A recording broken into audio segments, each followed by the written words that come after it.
Hi everyone, welcome back to Watch It Played. My name is Rodney Smith and we'll be continuing our playthrough of Kemet in just a moment, but I wanted to mention these very helpful player aids that I downloaded from the Esoteric Order of Gamers website. I'll put a link to it in the description of this video. I printed these double-sided. It just shows all the different power tiles and what they do along with all of the Divine Intervention cards. Now, there is a booklet that comes in the game that does this, but it has a variety of different languages, so I find this useful because I really only know how to speak English. So if you're like me, this is a smaller, more compact thing you can have at the table. In fact, I've printed out multiple copies and then everyone can have their own to look over, which I find pretty helpful. Anyway, it's time to get Luke back down here. We're going to continue and probably conclude our playthrough of Kemet.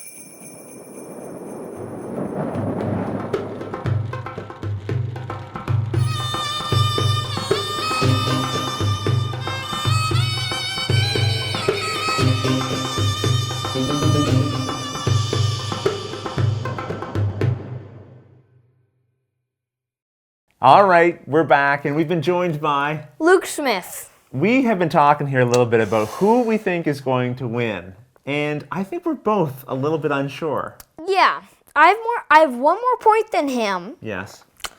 But he's an adult, so he has bigger brains. I don't know about that. So, yeah. I don't know if I have bigger brains, but I feel like, remember, in a tie, the tie will go in favor of the person who has the most battle victory points. Right now I have 2 and Luke has 1. So if I get even within a tie, I'll win the game as it is right now. Oh. So, but I don't know what tricks Luke has up his sleeves.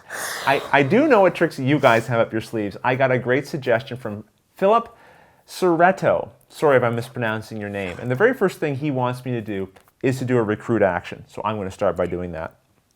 And I'm going to recruit 3 units into my temple here. Okay, Luke, what about you? I'm going to do the exact same thing. You're going to recruit 3 units? Yep. Have you been reading my suggestions? Oh, wait, no, I'm not going to do that. Okay. Wait, redo. I'm going to play a DI card first.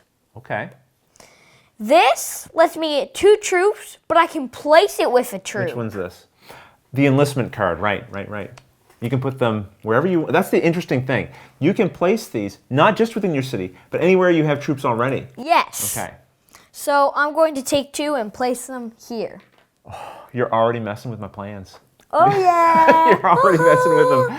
Okay, very nice. Here you go. Thanks a lot.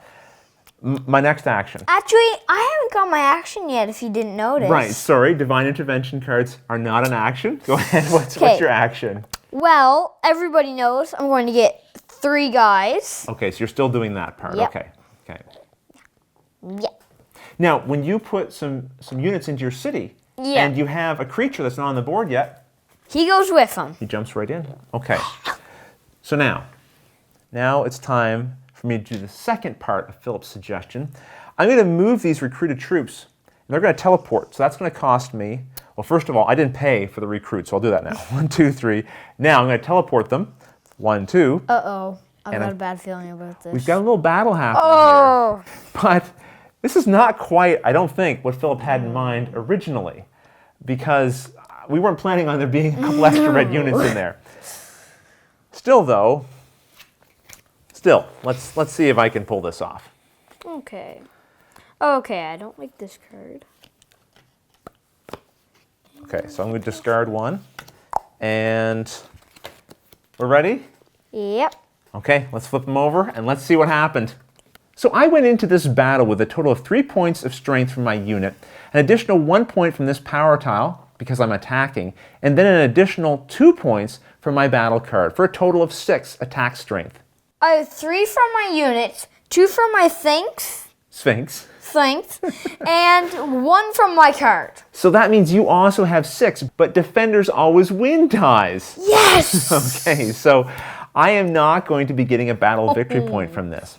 I do assign 2 damage to Luke, which means you'll lose 2 of your units. And Luke, you'd be assigning a total of 3 damage to me, but thankfully I do have 1 protection.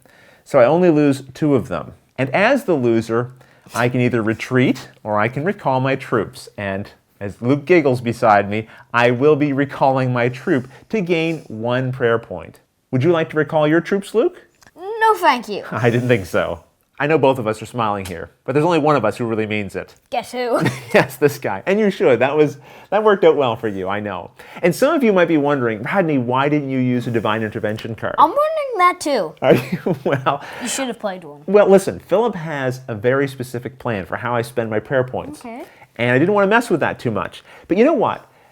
Losing that battle, although I didn't want to, being able to recall a troop and get that extra prayer point may give me some flexibility to do some extra things that I wasn't necessarily being planning on.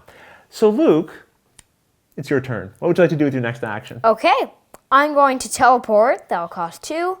And a battle begins. Yeah, I'm not surprised. So we're having another fight here. So, battle card time. And... okay.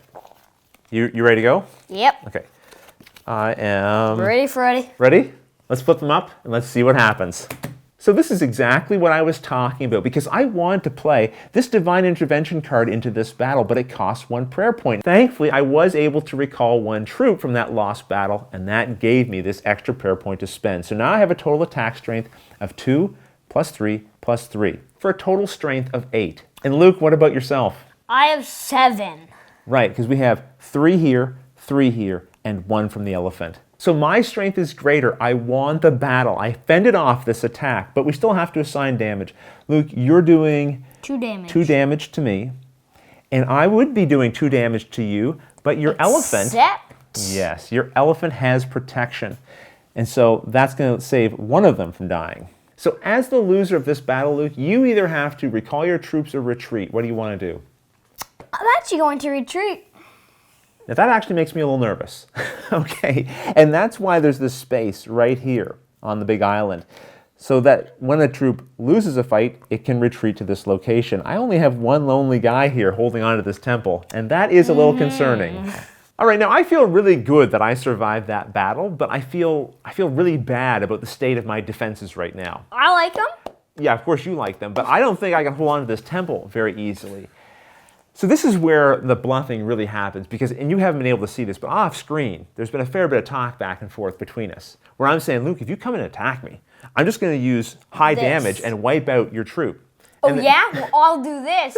Well, what if I do this? Oh yeah, well then I'll do this. There's been a lot of this back and forth, and it's very tense. So, look, we're just going to have to leave it. I'm going to go to my action now, and we'll just see what happens next. I am going to use an action to get some prayer points. 3. Because of the power tile that I picked up in the last round. It gives me 3 every time I use the prayer action. Luke, over to you. What are you doing for your action? Well, I'm going to move. Yeah. All right. Hi. Coming back in. I'm facing that elephant again. All right, listen. Let's just do this. Let's do this. Let's see.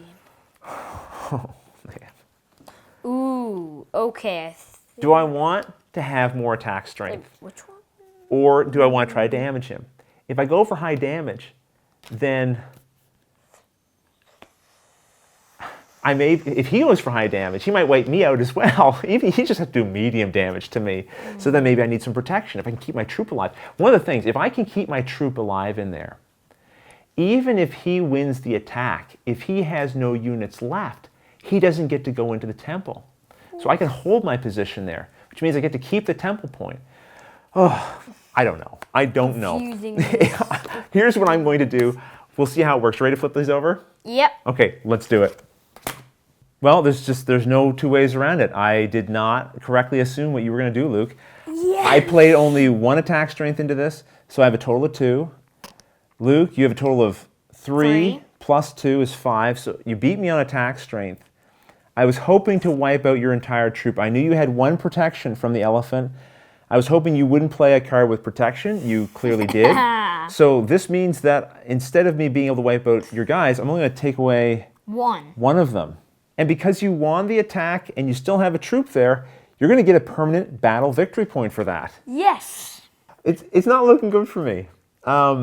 Looking good for me. Okay, so we have to finish this up. I also was damaged. My troop here was removed from the battlefield. And Luke, I have to give you this temple temporary victory point. And I think I need to look over Philip's plan, and I may need to make some adjustments here. So do you mind giving me just a second to kind of assess the situation Sure. here? Okay, thank you. Listen, Philip, you had a great plan. I agreed with it, and so did a lot of you. And it should have led us to victory. However, we're dealing with a mad genius here. So if I continue the plan as it was, I'm not going to have enough victory points to win. So I'm going to have to change it up here and see if I can come up with something, a Hail Mary, to give us a shot at this. So my next action is going to be to purchase a power tile, a red one, called Teleport. This one's pretty neat. What it lets you do is now teleport from any obelisk when you're going to another obelisk. Remember, normally you have to teleport. Yeah, you have to normally teleport from within your own city with one of your pyramids. Well, now I can use the few remaining troops I have here to hopefully come out and attack Luke. Remember, I already used my recruit action. I have no way of getting more units onto the board. The only ones I have to use are these here. And this might give me a way to use them effectively. I don't know. All right, so I spent my 2 prayer points to purchase that. Luke, it's over to you. You know what you want to do? Give me a second. I think I've given him pause to think. I figured out what I'm going to do. All right. I'm going to buy a blue power tile. It's called Prescience. Prescience. This is a clever one and pretty smart, I gotta say. So this one, it allows you to force the other player to reveal the battle card they are playing into the battle before you show yours. So this should allow Luke to devise a counter strategy to whatever I do, which really would have messed me up. But it doesn't. It doesn't. Because you remember how many times in this game so far you have pulled out a divine intervention card and totally messed with my plans? Yeah, exactly. Well, it's my turn. I am going to play a divine intervention card.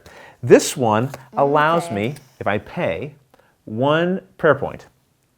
It allows me to remove one of your units from the battlefield. Do you realize what that's going to do? Yes. Oh no. Yes. That means I can target this unit right here, remove it from the board. Oh. There's no longer a unit with the creature. So what happens to the creature? Creature goes back on the tile. He goes back on the tile. And that means that you also lose the temporary temple victory point that's here. It goes back to the temple, right? So I'm going to put this away. And then, now I'm going to use my action. And it's going to be a move action. And I'm going to spend 2 prayer points. Dad. Yes. Does this hurt? Yes, it does. It does a little bit, doesn't it? Because I know that Luke has no movement actions left, I feel pretty safe only moving a portion of this troop over, leaving one behind so I can hold on to the temporary temple victory point at this temple and come over here and then claim this one. Now here's the one regret that I have for coming up with such a brilliant plan, if I do say so myself, is that, Luke, secretly I have been rooting for you to win, like a lot of you, because you've just been doing so well in this game. And let's be honest, when you and I play this, who normally wins? You do. I do usually win. But here's the thing. I know you think you've lost. I have. You have not. Really? No, I'm being serious. I was going to win if I had been able to battle you in this temple. Because that would have given me a battle victory point. And at the end of the game, I would have 8 victory points. You would have 8. But I would break the tie because I had more battle victory points. Exactly right. Here's the thing, though. When you picked up that Prescience power tile, I realized I could counterattack everything. You could, exactly. Because if you did strength, I'd just do damage. If you did damage, I'd do strength. You've got it exactly right. Exactly right. So then there was no point in me trying to battle you here anymore. So I used a DI card, which didn't give me the battle victory point. So, now, you know what, though? The game's not over yet. No. Things could radically change with this last action. Go ahead, Luke. What are you going to do? The pressure. I'll get prayer points. Okay, so that doesn't change anything.